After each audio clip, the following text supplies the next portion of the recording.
Hello and welcome to The Actor and the Engineer. My name is Paul James. I am the actor. And I'm Josh Nav. I'm the broadcast engineer. All right, here we go, Josh. Okay, so today we're talking about Wes Anderson's new film, The French Dispatch, which was delayed a year for COVID-y reasons. And this is a film shot in France, shot on film, very Wes Anderson-y. It's about a newspaper editor, owner in France, living in a fictional town in France called Ennui sur Blaze, and he's generating these editions to send back to America.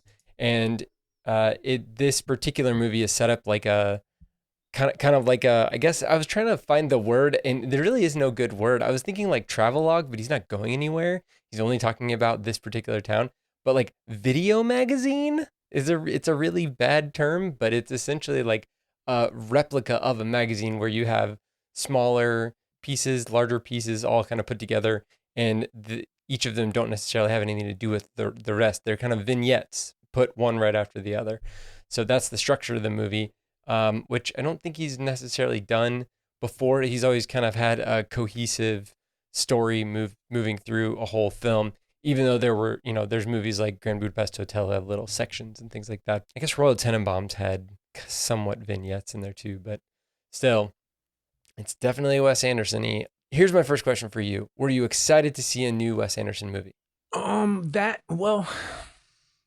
connotates that I'm excited to see all the other ones that I've seen. And I wouldn't say it was excitement per se. I'm not on the edge of my seat waiting for the next Wes Anderson film, but I am intrigued by him because I have a history with him. I saw Bottle Rockets in the theater. So I've kind of followed him ever since and seen most of everything he's done ever since. I don't know if excitement is the word. I'm ready to be challenged. I'm ready to be visually stunned. I'm ready to be completely in my comfort zone because he does that locked on camera where everything is completely measured, where there's an inch on one side and an inch on the other side, and the lamp is in the middle of the frame, and each person is straight center to the left and straight center to the right. I love that. He is visually stunning. So I was intrigued, and the cast is enormous, and it's one talent after the next. And I actually did have a kind of a weird selfish acting moment for just a split second. I thought to myself, well, how does anybody get a nice small role in Wes Anderson's films? Because, Edward Norton comes in and he comes in, he's in, Saoirse Ronan is in 2 scenes. Christoph Waltz. I did not expect him. He has 2 lines. Barely there. Yeah.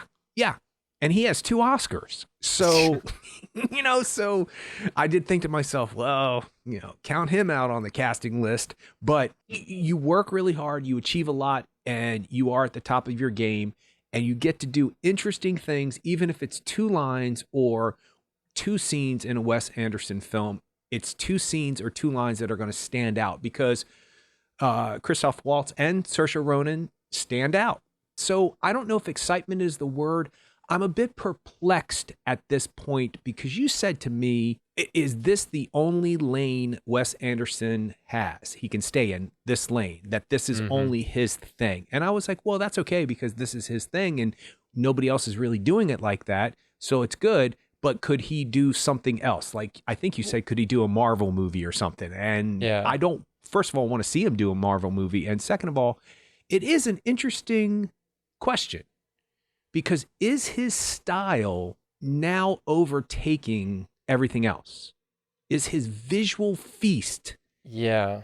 It's a little bit like after Thanksgiving. You're full, you're glad you ate, you're willing to have the pumpkin pie, but you really got to wait a couple hours. But you have to have the pumpkin pie and the espresso and then the ice cream and then everything else by the end of the movie. And it can be a bit filling. Yeah, I mean, I think that it's interesting just in talking through this. I felt the same way that I was excited to go see the film, and I knew what I was gonna get. I'm trying to equate it to music because in music, you could have like Journey is still touring. Like you can go see Journey, and they're gonna play all of their old hits. Well, a filmmaker can't necessarily do that. I mean, I guess, like Michael Haneke redid Funny Games, and there have been different versions of people redoing their movies, I mean, Robert it's, Rodriguez yes, he redid redid Desperado. he redid El Mariachi and the Desperado. You're right. I mean, so but there was a difference in budget there, and there's a whole nother thing with that. But in movies, you kind of have to like come out with something new, to I guess to make more money. And so in this way, it seems like Wes Anderson understands what he's quote unquote good at, or what people appreciate about his filmmaking. And I hope that he is getting fulfilled by what he's doing. It seems like he's obviously having a lot of fun with the making of the film. And in doing some research for this, it sounds like that's one reason why Elizabeth Moss comes in for two lines, because Mm. the way that they shoot these films is that everybody is forced to stay in the same hotel or the same, whatever building or complex or whatever, and they all have dinner every night. So they shoot during the day and they have dinner at night. And you just got like Christoph Waltz and Stephen Park and Matthew Almeric and Tilda Swinton all just around a table, and they're all just talking and having fun. Like, it seems like that would be really exciting to be a part of that, of the making of the film.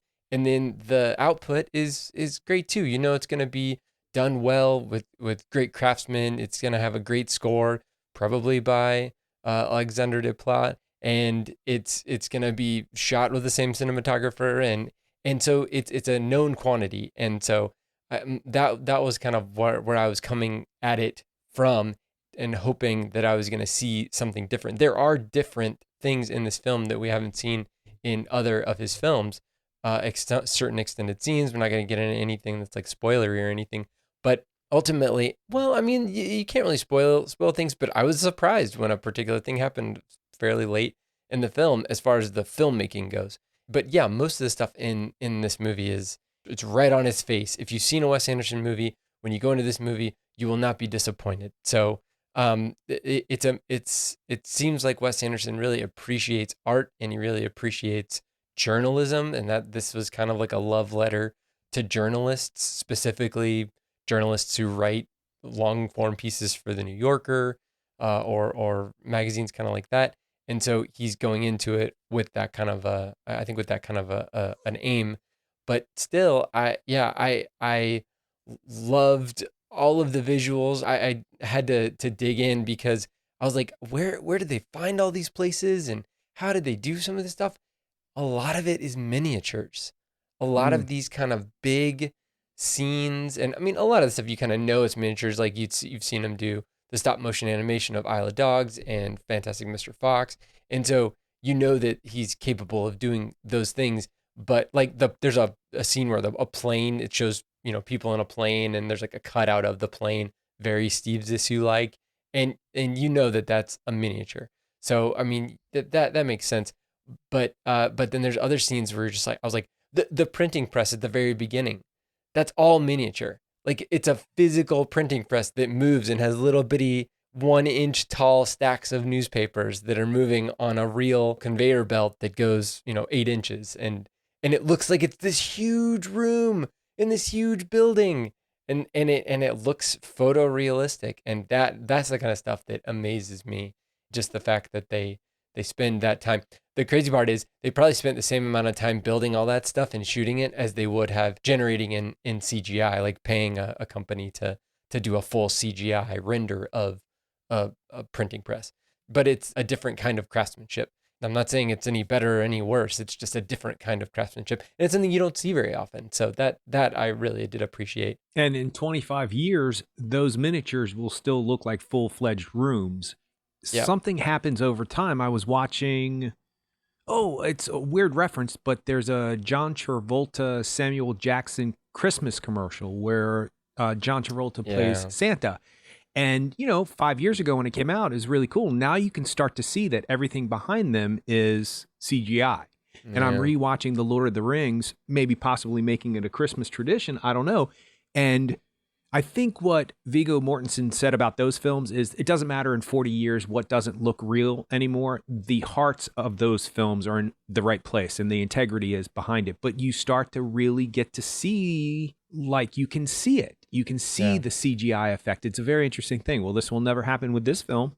No, you're right. It's gonna and it's shot on film, and so yeah, it's not like it's gonna degrade. It's not like it was, it's not like they've rendered it at 1080i, and then we've got 4K TVs and all that. It's not gonna age in the same way that a blockbuster from 2003 would age or something like that. So you're right. I appreciate that kind of craftsmanship going into a film like this.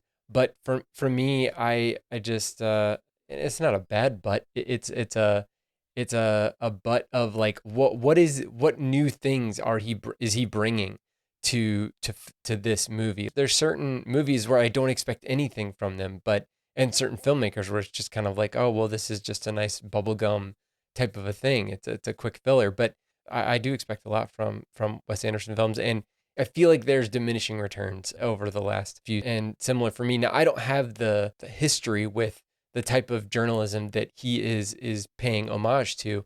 So there's probably a lot of things that are going over my head. I had to read to find out that Jeffrey Wright is playing a character who is partially inspired by James Baldwin, who used to write pieces for the New Yorker. So that kind of stuff that yeah, it didn't necessarily land for me while in the film. But then of course, that if you decide to dig in, you can find more about those things. And I'm not necessarily like I am not a New Yorker reader, really. I've read a handful of pieces here and there, but it's not something that is on my bedside. So I tried to look at each of the vignettes independently, and for me, like I got more out of some than I did others. It starts off with the cycling reporter, a very quick little thing, and it gets you into his aesthetic, where you do have a lot of these locked off shots, and it's very light, and there's not much substance there, and he's not really saying much in the Owen Wilson character, just kind of saying like nothing's really changed in this town in France, and there you go. Well, he's the minstrel. He's the overture. He's the guy who comes out and narrates the show. It's like I don't know if you know Once Upon a Mattress, the musical, but a minstrel comes out and sings a song about what's getting ready to happen and why it's happening, and this is the legend, and that. Yeah, so that's exactly what Owen Wilson is doing. At least, that's what I thought. Yeah, no, I mean, that makes sense. But the next piece, the concrete masterpiece with Benicio del Toro, Lea Seydoux, Adrian Brody, Tilda Swinton, that was the one that I got the most out of. So I really enjoyed that one. And he does a lot of, from a technical standpoint, he switches between 4:3 and widescreen, like anamorphic widescreen. And so he uses that in I didn't notice it as much as I did in Grand Budapest Hotel, because in Grand Budapest Hotel, it was part of the storytelling, like had very strict rules. And in this movie, I think it was a little bit more loosey-goosey. Same thing was switching between color and black and white. And he shot all the black and white stuff on black and white film stock. And so, I mean, there were certain scenes where there would be it would be a dolly shot, and it would maybe switch from black and white to color or something like that. But upon first watch, I didn't feel a very solid, these are the rules in this is what is color, this is what is black and white type of a thing. But this first long piece, concrete masterpiece, it has multiple scenes. Like most of the Tilda Swinton scenes are color, and then especially earlier scenes with Benicio del Toro and Lea Seydoux are in black and white. And it was very well shot, and their dynamic performances, but by all those people, even Adrian Brody, who I haven't seen in a while, but like he just was on point. And that character that he plays a fast talking art dealer, essentially, or wannabe art dealer who becomes an art dealer. And I liked it. And I did not expect that kind of a vibe from him. But Benicio del Toro and Lea Seydoux play a prisoner and a guard, and he uses her as his muse to paint, and he paints modern art, and it goes on from there. But I think this particular piece has a little bit more to say about art, for me at least, than the other ones did. Revisions to a Manifesto, the second one, and the Private Dining Room of the Police Commissioner, the last one. So which one was your favorite? Or did you have a favorite? No, I don't think that I did, because I understood each individual one separately. But I do want to talk about something that you mentioned. I was questioning why it was flipping back and forth from black and white to color. And it's interesting that you said that there were no rules established to why that was happening. And maybe, and this is a gross rationalization for Wes Anderson, maybe there isn't a rule. Maybe he just decided to do it like that, because why not? But it does make a person, whether or not you're an analytical film goer, whether or not you're just a person who wants to go see a movie and eat popcorn or whatever, or a person who has a podcast or has a vested interest in movies, it does do something psychologically. It does make you think something's happening. Let me key into it, whether it's on a conscious level or subconscious level. And then it was happening so much that I was like, okay, so when you switch from Benicio del Toro and Adrian Brody back to Tilda Swinton, that's obvious because those are two obvious different time frames or two different environments, one being prison, which probably looks great in black and white. And then one being this Art Deco 70s style auditorium. And the outfit that she's wearing and her hair and, Tilda Swinton and her teeth. Again. Yeah. But see, in a way, if you came to it for the first or second time of seeing somebody like Tilda Swinton with teeth or Wes Anderson with Tilda Swinton with teeth, you'd be like, oh, okay, I know her, but she looks different because she sounds a little bit different because she might have fake teeth in it. It's kind of neat. But since it's been done so many times, it's almost like, is it tongue-in-cheek, and is it a nod to everybody who knows it's tongue-in-cheek by going, wink, wink, we're doing it again just because we can? I don't think it hurt anything. I don't think it stopped me from being absorbed into that storyline. I will say this. When it does switch over from the narrator, Owen Wilson, setting up the whole paper and where everything's at and what's going back to Kansas or wherever it's going, it does take a few seconds for your mind to adjust to, oh, this is a story in the paper being visualized. That took me a second because I was like, wait, I thought this movie was about a person who ran a paper, Bill Murray. I was like, why are we all of a sudden talking about the artist Benicio del Toro? What's happening here? I had to catch up. And I actually think that's how I felt about a lot of the rest of the movie. You kind of have to catch up. After I figured that out, it was easier once the vignettes switched over and stuff like that. I liked a lot of different things. I have a question. What's the first one called again? The Concrete Masterpiece. Concrete Masterpiece, which is brilliant, by the way, because the theme of that for me is be careful what you wish for.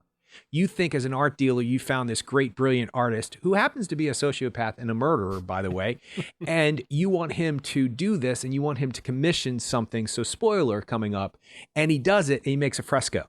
So you got what you asked for, but you really didn't get what you asked for. But yet art and commercialization finds a way to distribute it anyway. So I thought that was quite brilliant. But the sequence when the mob is outside, the jail mob is outside, and then he does that. He literally does what all theater directors have ever told me that they do. They present 3D pictures. Although the 3D picture is moving, and we've talked about this before, if you were to take a still shot, and I've seen this happen because I've been in plays where this has happened, where you take a shot of every 5 minutes of the play, the director has set up scenes that you can look at it. You might not know exactly specifically what's going on in the scene, but the scene is set up to know, oh, well, maybe that's the bad guy. Oh, maybe that guy's angry. Oh, she's not happy. Oh, she's happy. Oh, she's getting, just by a still picture of a three-dimensional event. And he literally does that, and everybody freezes, which I think is great too. He doesn't freeze the frame. The people are frozen. Well, it's a dolly shot, so right. They can't. Yeah. Oh yeah, right. They couldn't. Mm-mm. Right. Okay. Well, see, which is clever because now the artist has set himself up for his own challenge because now he can't do it that way. He has to do it this way, which is kind of brilliant. So is that the only time in the film that happens? There's multiple times in that vignette. Yeah, in the Concrete Masterpiece where they. But in the other two, it doesn't happen. No. Okay, well then that's brilliant because there are other dolly shots that go from room to room to room especially in the private dining room of the police commissioner. But right. it's not a I'm in mid swing of a wine bottle to crush it over your head type of a thing. And the gun's bullets coming out, you actually see clouds of smoke coming from the gun. Yep. But the clouds are made with just like some like polyfill, some just like cotton or something. Yeah. Cotton, right? Yeah, which is brilliant. That's cool. Because it reminded me of when you had to make 3D shadow boxes when you were in Oh elementary yeah, school. You know? dioramas, And man. yeah, and people would come up with the most clever way to do. There's a whole sequence of videos on YouTube with people Mhm. making mini things, and they're actually cooking mini eggs and making Or mini like breakfast. water, like you make water out of, like you melt something, like some well, you could use Oh yeah, yeah, yeah, epoxy or yeah, whatever, and it yeah, looks like yeah, water. yeah. I Um, love that. that's cool. The one thing that I thought about that is I think that he was being very tongue in cheek with that scene, especially that main prison fight dolly shot, is that you could even tell like Leah Seydoux, her eyes were moving around. Like I really do think that if Wes Anderson, and I wrote this word down, esthetician that he is, and I'm making that my word because I looked up esthetician and it has something to do with skincare, which is dumb. So he is so specific and has such an aesthetic. He has such a look that he has curated over all these years that if he wanted to do a completely frozen shot where all of the actors were actually frozen and he was doing this dolly shot, he would do it enough times to where they would get that shot and it would be perfect.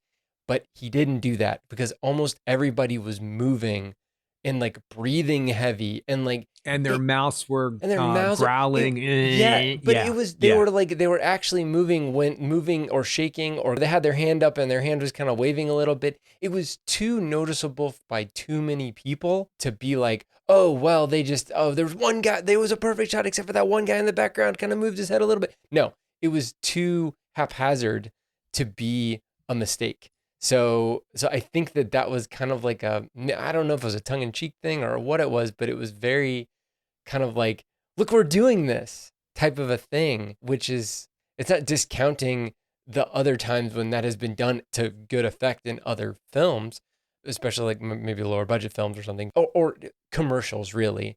The commercials are the ones that do it a lot more often and they get away with it a lot because that's the easiest way to do something like that. You don't have to do the bolt time camera rig or anything like that anymore. There's a lot more you can do, but I just felt like it was too purposefully sloppy to be a mistake. That makes so much sense that he would do it that way because you're talking about art and you're talking about still framed two-dimensional art, you know, something on a fresco, something on a painting, unless you're talking about a statue, which of course is three-dimensional or a three-dimensional piece. But so he went from actually talking about art, watching people make art, creating art of his own, and then reproducing what a photograph or painting would look like in his film. And I thought that was quite brilliant. And as for, and you know me, I read way too much into things. It could have just been like, let's do this cool and do a tongue-in-cheek thing and wink, wink, I'm going to move. Aaliyah, you move. Or Benicio, you don't move. Or you go ahead and scratch your head. It could be that, or it could be that he's making a statement, at least from my point of view, or a theme of it could be that we spend all this time looking at art and looking at all of this creation, and yet life is going on around us. And what do? We stare at something, or we stare at a screen, or we stare at a movie, or we stare at a phone, and life is three-dimensional and these things are not. So maybe it was like a sort of a reminder that these are actual human beings, that this is actually an event happening, and we should be more observant to actual moments in life, not just look at them as a picture or a Netflix show or whatever. I mean, I'm probably reading way too much into that, but I did have that thought when I saw it because I did notice that. I didn't necessarily notice that her eyes moved, but I did notice somebody was frowning and like you can almost hear him growling. I don't think he was growling, but there were moments where you could tell that they were moving. And I thought, okay, well, that's clever. And it might just be because you can still frame that and computer generate that or do something to create it where somebody is actually still and nobody moves. The fact that nobody's ever done it like this is a reason to do it. You know what I mean? Like, why not? Everybody's done this shot before. People have done this shot before, but have they actually allowed people to move? And also, it might simply be that whenever they do those shots, commercials or other movies, there is always somebody who moves, who shakes it just a little bit, you know, because there's always somebody in a position that they can't hold for a long period of time. But I told you about that play, All My Sons, at the National Theater. Did I tell you about how they ended that production? They were all in kind of like that rugby scrum. Is that what they call it? Scrum. Scrum. Yeah. I knew it was scrum or scrum. I can't even believe I knew that reference. But, and they had to hold that and they held it. Now, one person did move, but they were really kind of like bent over in this kind of weird position. I can't imagine. And they held it for a long period of time. And it was fascinating. It was traumatizing. It really was, because you saw the whole fight and you saw everything that you were supposed to see without seeing any of it. It was exactly like the shot in this film. Exactly like it. Cool. But somebody did move, but you know, we're talking about live theater, give them a break. Yeah. So who knows why he did it? It is a really fascinating shot. And I wish on some level he had utilized it a little bit more, but then it probably would have become less effective. I don't know. Yeah, maybe. Well, what about the next one, revisions to Manifesto? You've got Timothée Chalamet and Frances McDormand getting into trouble. That Frances McDormand is a journalist who kind of gets involved in more ways than one with the situation that she's reporting on, and Timothée Chalamet is a part of this revolution to try to be able to get into girls' dorms in the college that's in this Ennui town. It's kind of funny because college students are stereotypically revolutionary people trying to peaceful protest over wars, over you name it. And their protest is over about co-ed dorms. The other crazy part is that the mayor was willing to engage in a chess match back and forth to be the thing to decide this. You know, it's like if Timothée Chalamet loses the chess match, then he doesn't get what he wants. But then if he wins, then I guess the mayor's going to be like totally fine or something, or the head of the college or something is going to be totally fine. I don't know. It was very loose, and it really wasn't even about that. It was just kind of about young people and old people and figuring out where you fit, I guess, in society. For me, at least, that's what I. Well, I think it's about arbitrary rules that are set up that are antiquated to whatever the society is at the time. They're so old school rules at that point that there's no reason why males and females shouldn't be in the same dorm together, because it's just a ridiculous concept. So to just make a decision like that and keep those things on the books is ridiculous. So to actually like toss a coin or play a chess game to figure out who wins that makes the whole idea of why they're even doing it silly, because they're young adults learning how to be adults. Why can they not be in each other's dorms? It's a ridiculous thing. But I think it's really a statement about that time of your life, how you're just ready to become vegan and become Viva la Revolutionary, you know, or whatever it may be. Well, you've got it all figured out, you know. You feel like you have it all figured out, like everybody's doing it wrong, and so you know the right way or whatever, you know, and that whole Let thing. me make a statement. I have nothing against vegans. I love vegans. I think I would be one if I could really focus, but it's not a statement about that. I'm just saying that, you know, a lot of people do go to college and stop eating red meat. It just happens. I mean, it did when I went. So yeah, so I just think it's a statement about how older people don't really listen to younger people and how their strange rules are great if that's the society they want to live in, but the young people don't want to live in that society anymore. So it's so ridiculous that you even have to have a revolution about something like this, because it's a silly thing to have to be solved. Anyway, I thought it was interesting that just from what I read about this particular one is that Wes Anderson wrote this part, the Zeffirelli part, for Timothée Chalamet, which I was like, dang, I didn't know. I mean, maybe he looks like a character in a Wes Anderson movie in general. I don't know. I don't know what his, or he's what talented his motivation. and somebody wants to work with him. He is talented. Yeah, no, that totally. But yeah, I don't know.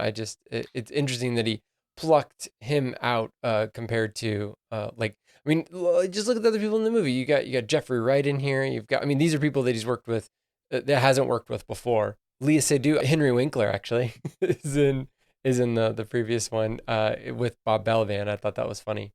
He does look like I don't know. Isn't it interesting that there are Wes Anderson characters? Like you can like look at somebody and be like, oh, that's a Wes Anderson character. Yeah, that says something right there. You can do that about Scorsese. You can do that about a lot of directors. Maybe not as specifically about Scorsese, but you know, there is a Scorsese look. Okay, so he wrote a part for Timothée Chalamet. Who knows why? Because he's like a Wes Anderson character, or he reminds him of it, or he's talented, whatever it is. But he wrote a character in a movie where most people speak French in the movie or in the vignette, and yet Timothée Chalamet speaks fluent French, and he never utters a French word in the film.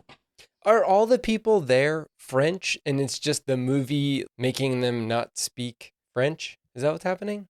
Like, are we supposed to be assuming that everybody is speaking French? Oh, because yes, I wanted to ask you that too, because Timothy Chalamet and Frances McDormand all respond as if they're understanding what the French people are saying. It's being subtitled for us, but then they Yeah. speak, and there's a lot of interlocking dialogue where you say, no, you can't have that. Yes, you can have that. And one's in French and one's not, as if they're responding. So, no, I think that's purposeful. I think whatever the reason he chose to do things in black and white and color at one point is the same reason why. And the more and more I think about it, I bet you it's just because. Yeah. Like, just because he could. Why not? Because have you ever really seen that before? I have seen where somebody well, of course, if somebody's speaking a different language and then you have to respond to them in English, they're not going to understand you and vice versa. Of course, that would be subtitled. And of course, you would have to have an interpreter. I've never seen it where the person not speaking the primary language, which is French, responding to an English person as if they understand and vice versa. I've never seen that before. So for that reason alone, that's brilliant. It's confusing, Yeah. like, to everybody who might not be associated with Wes Anderson on any level, which is something I wanted to say in the beginning of the podcast, and I'll say it now. I think when you asked me if I was excited, I think if you dig on Wes Anderson, you should be excited about this movie. Or if you have an open mind and some form of frame of mind that allows you to explore new and different things without putting up a wall. Not that that's wrong or anything. You can put up your own wall if you want. But if you're not experienced or you're not already on board with Wes Anderson, this movie will mess your brain up. This movie will be like, what are you talking about? Slow down, first of all. You need to have a little bit more exposition in all of the things, even though there's a ton of it. Yeah, I was going to say, is it slowed? It's like slow down and speed up, like somehow. Yeah. And it needs to be clarified because it's convoluted, but yet that's the beauty of it at the same time. It's so. Oh, I also wanted to mention, speaking of Jeffrey Wright, who's brilliant. He's so brilliant. He has a Tony for a reason. Remember, we were talking about at some point, I can't remember what the podcast was, about big speeches and why they don't do them in movies anymore. And we were talking about Shakespeare and transposing Shakespeare to the screen. Maybe that doesn't work as well nowadays because most people don't listen to long monologues of dialogue anymore because things are so like, hey, how you doing? Good. I'm good. Okay, let's go. Let's get the jewels. And then you're done, you know? Well, Jeffrey Wright and Wes Anderson's new film, The French Dispatch, blows all of that out of the water because he has huge speeches after huge speeches with French words I don't even know if I ever want to care about defining, whether or not I understood him or not. In context, I did. But man, he has some dialogue in this film. And I followed it, but I'm wondering the average film goer in America if they would. And as for the comparison to James Baldwin and getting that connection, I might not have gotten that connection immediately until the thing at the end when he says the film is dedicated to this person, this person, this person, this person, because Jeffrey Wright does say something along the lines of, or his character says something along the lines of, you're judged for who you love, not for who you are. And that's obviously a connotation about being a homosexual and blah, blah, blah. And they also mentioned that at some point in the film. So anyway, I just talked about 1,000 different things, but I think I just did what this film does. I mean, it's a lot. It's a lot. Well, and even Jeffrey Wright, in his, because they frame it with Liev Schreiber interviewing him on a television show after the fact, and him reminiscing, and he can recite everything he's written verbatim and all that stuff. So he diverges from the article even in his storytelling. And then he even says like, "Oh, and you thought that I didn't know where I was in the story, but I'm coming back to it now." Like he even recognizes in real time that yes, I understand that I'm off book here, but now I'm back on book, and now we're gonna move forward. And so yeah, it's that whole like closing loops and all of that. And I was kind of wondering if there was gonna be a through line, and the only kind of through line is Bill Murray, where he's kind of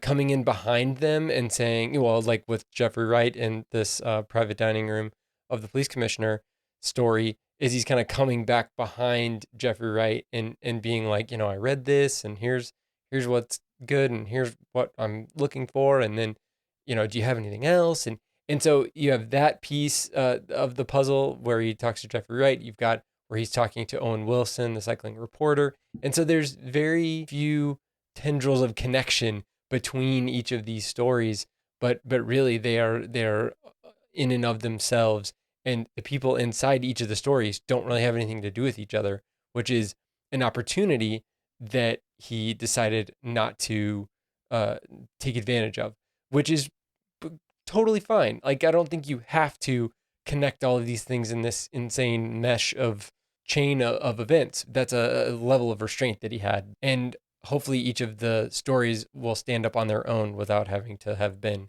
tied together, so that at the end you're like, and that's why this happened. Like, you don't have to have that kind of like payoff at the end, because each of the stories should represent enough themselves. Well, I think you're correct, because it's Bill Murray's character that connects the dots to everything. If there would be no reason to tell these stories if they weren't being told for this paper. So there's no reason to connect the actual stories, other than he does kind of connect the writers in the beginning, and you don't know who they really are. You see Jeffrey Wright's feet, you see the back of Tilda Swinton. You don't know what that means as you're being explained to it, but taking it in for the first time without all the rest of the next 2 hours is kind of hard to connect dots in the first 5 minutes. Did this movie feel like it was 2 hours long, or more than 2 hours long? It's not more than 2 hours long. It's 1 hour and 47 minutes according to IMDb, but that's not what I asked. I know it wasn't. I was trying to like really think of what I was going to say and use that as the reason why I was saying it. No, it doesn't, but it doesn't feel, you're right. I think it's slow and fast all at the same time. I'm a bit confused about the pacing of everything. Sometimes it just seems to just zoom by, and then sometimes it's just so much to take in. And I think it's going to be really fun on a second watch, but I don't know if I'm really like completely into a second watch. Not that I'm opposed to it because of everything else I want to watch, but I think it's like any great piece of art. If you're having a tired day, or you're tired, or your life is stressed out, or you're having anxiety, some movies will take that away from you. They will wake you up and they will make you watch them.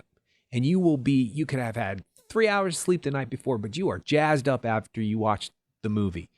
I don't think this is one of those films. I think if you're tired, you're going to fall asleep, because there's so much to take in, and the pacing is unusual. I will say this.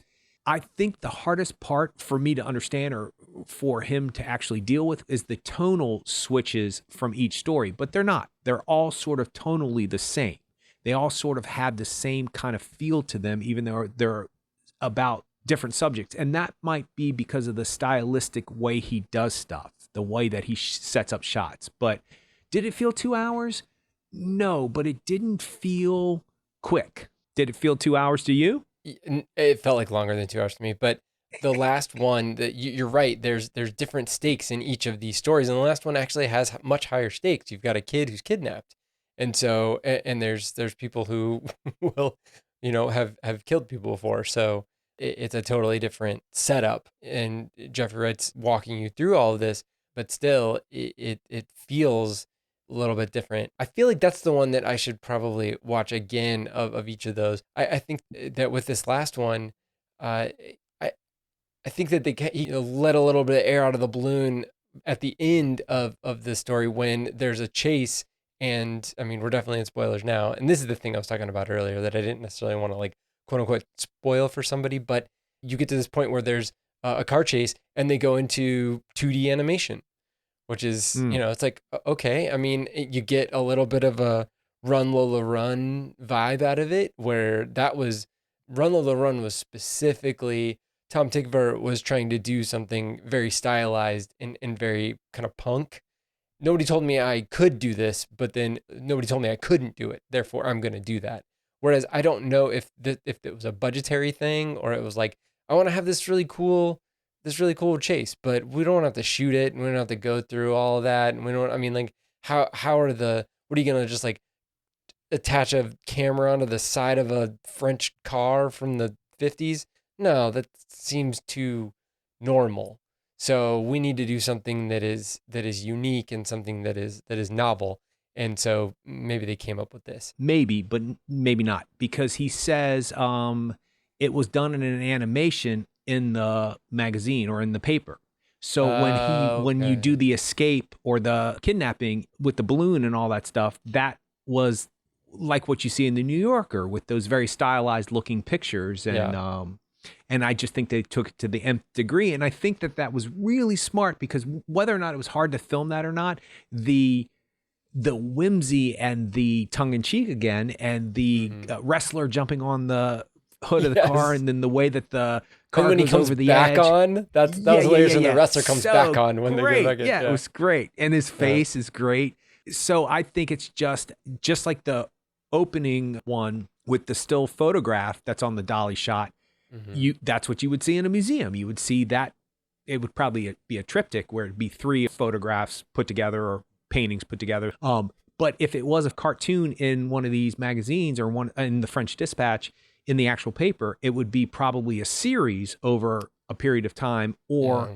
one or two at the bottom of whatever the article was. And if it was tune in next week or whenever the paper came out again, then Hmm. you would connect those photographs or cartoons, and it would make that animation that you've gotten with Hmm. the kid. Oh yeah. I mean that is a way to tie it in with the source material, I guess, or the what he's trying to go for. First of all, I'm amazed that Wes Anderson can get the money that he gets to make these movies. I thought of that too. I thought of that too, because there's some production design that I was like, where the heck did they get the money to do that? Yeah, I Yeah. thought that too. I mean, maybe shooting in France, it was less expensive than obviously shooting in like LA or something. But at the same time, it just seems like there's so much care and specificity that goes into his films that it doesn't seem like he's somebody who would be willing to cut corners. It's like, well, if it's going to cost $150 to make a miniature suitcase to put in this plane, then we're going to need to do it. So, I mean, that you see for 15 frames, then oh well, that's what's happening. Some of the references that I saw, I haven't seen this film Mon Oncle. It's a Jacques Tati movie. It's a French movie. He made multiple films with this kind of character, this Hulot character that he plays. Actually, the director plays the main character, and he's just kind of like, it's kind of like Mr. Magoo, I guess. I watched Playtime, and it's very similar, where it's just a guy kind of moving through the world, sometimes oblivious to what's going on around him, and other times affecting other people without realizing how he's affecting other people. But the first scene of Mon Oncle is him walking up these circuitous stairway groups of this single building, and it's just a locked off shot, just like the beginning of the film, where the guy takes up all of the various things to Bill Murray on a tray, and he's kind of like walking up at these stairs, and then he's moving over to the left side of the building, and then walking up some other stairs, and you kind of see him kind of go down and around this thing. Yeah. That was it's like just a straight take off of the beginning of Mon Oncle, where this guy, this main character, walks up, and you get to see him in real time walk up through these various stairs that have openings, and you can kind of see him go through it. It's very, yeah, it's a really cool homage shot that He does something with the speed of the camera at that point too, though, doesn't he? Because well, that there's guy's not. There's like a. yes, He's going. in Mon Oncle, it's real time, and it's straight to the camera. But in this one, you're right. There's a little bit of ramping and stuff, kind of like where he gets from point A to point B faster than physically possible if he was walking, and that kind of stuff. And I think that's just that right there is kind of a because it's right at the beginning.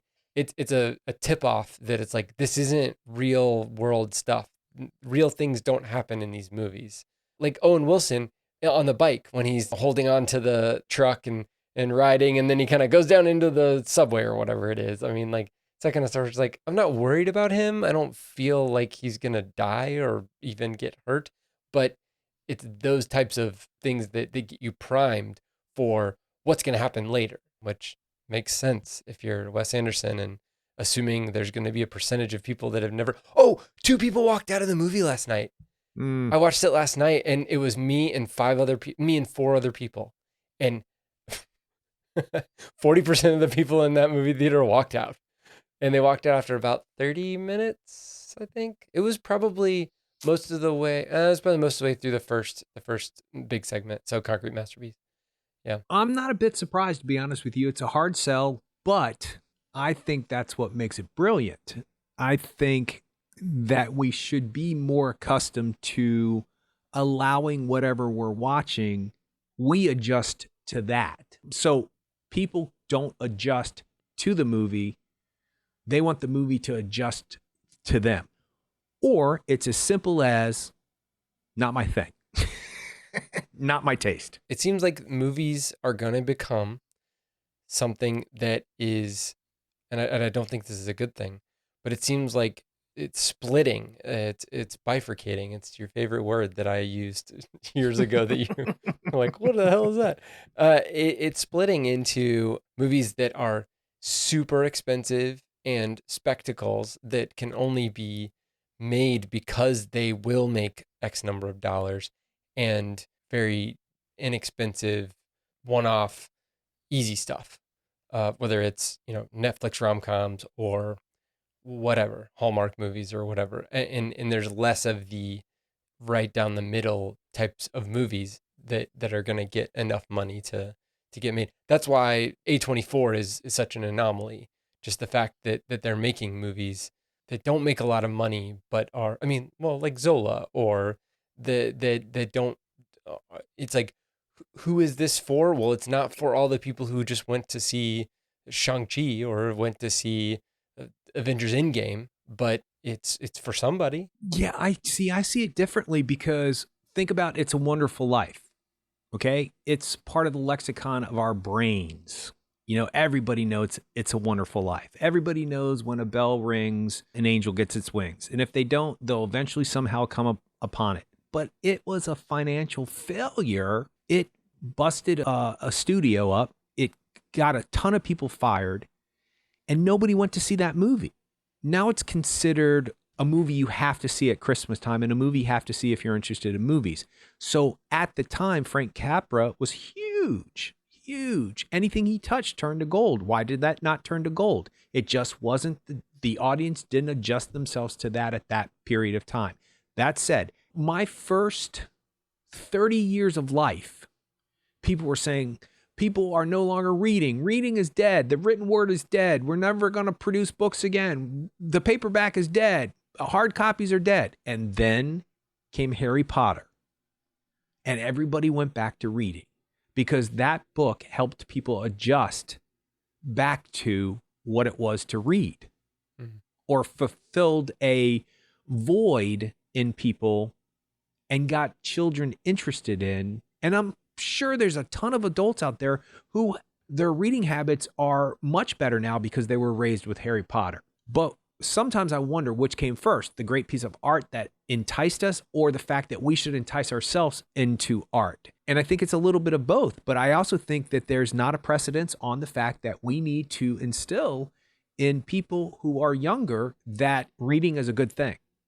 And as for your middle of the road films, I don't know if that's necessarily 100% true, or as black and white as maybe you just presented that. Yes, there are the Avengers films. Yes, there are the Marvel films. But you know what? It's my generation of people who are creating those because we lived with comic books and now we can make them. And so we're going to make them. And I'm glad. Keep making them. I can't wait for the new Spider-Man movie. Yeah. But Judas and the Black Messiah made quite a bit of money. And yet it's a middle of the road type of film, an important film with an important message and an important historical figure that we need to know about, but it still made money. Now, Nomadland did make a ton of money, but still. Well, it was very inexpensive though. Like, that's what I mean, is that like Nomadland is a movie where you have 5 people, there were literally 5 people on the crew. They had no sets. It was all, shoestring budget. So those movies are going to get made no matter what, like whether you're Chloe Zhao or, just somebody with an iPhone. If you want to make a movie, you can make a movie nowadays. That's not what I'm saying. I'm not saying people can't make movies. I'm saying that the movies that are $35 million movies, like those are not being made. Yes, they are. Clint Eastwood makes one a year. Okay, well, okay, fine. You're right. That's true. I'm not saying you have to have $35 million to make a good movie. Obviously, you don't. Look at Sean Baker. Look at the Florida Project. I mean, look at all of his. Tangerine was shot on an iPhone. So it's not like you can't make dynamic films on a shoestring budget. I was just pointing out the fact that there's less and less of these medium budget films, and there's concessions that have to be made. You can't have CGI on a movie that's made. You can't have exorbitant CGI on a movie that's made for $1 million or $500,000. I just been around long enough to know that these things that we always talk about are, and I'm not saying that that's what you're saying. I'm saying my interpretation of what you're saying. It seems like either we make something like No Man's Land or we make the new Spider-Man film, and there's no in betweens. Those Yeah. things balance their way out. They just do. I mean, I always make this reference, VHS comes out, oh, it's going to kill the movies. DVD comes out, it's going to kill the movies. And now we're still going to the movies, other than recently for obvious reasons. Yeah. And that will bounce back too. That's just the way it always works. And then 10 years from now, we're going to have a conversation about, wow, I noticed that they making a lot of more $35 million movies this year, it's just secular. It's just one of those things that comes around and around. I don't think it's a bad thing one way or another. The Green Knight was $15 million. So, I mean, that looked stunning. So maybe we don't need $35 million movies. I don't know. But maybe it depends on who's in your movie. Because if Tom Cruise is in your movie, it's not a $15 million movie because you're paying Tom Cruise $20 million. But I think the argument or the discussion is not necessarily the amount of money that you're spending on a film. You're talking about different qualities of film based on how much money you can spend on them. And I understand that. You're saying that you can still make a good quality film and not spend $35 million. But if you do spend that amount of money, where are those films being made? I get what you're saying. How much did the French Dispatch cost to make? $25 million. Wow. Well, he did good because it's impressive. It is. And I'm guessing that barely any of that is the people in the movie. They probably got paid pennies on the dollar. Because that's just they're in 2 scenes and 2 lines. Well, yeah, that's true. Here's your base pay, $60,000. Thank you. That's more money than I made last year. Bye bye. There you go. But from what it sounds like, they don't really care what they get paid because they get to hang out with everybody. So, well, I think that's a good place to end it. So you can check us out on the web at actorandengineer.com. You can go to facebook.com/actorandengineer. You can tweet us at actorengineer. And you can find us on YouTube. Just search for the Actor and Engineer podcast. We'll see you next time.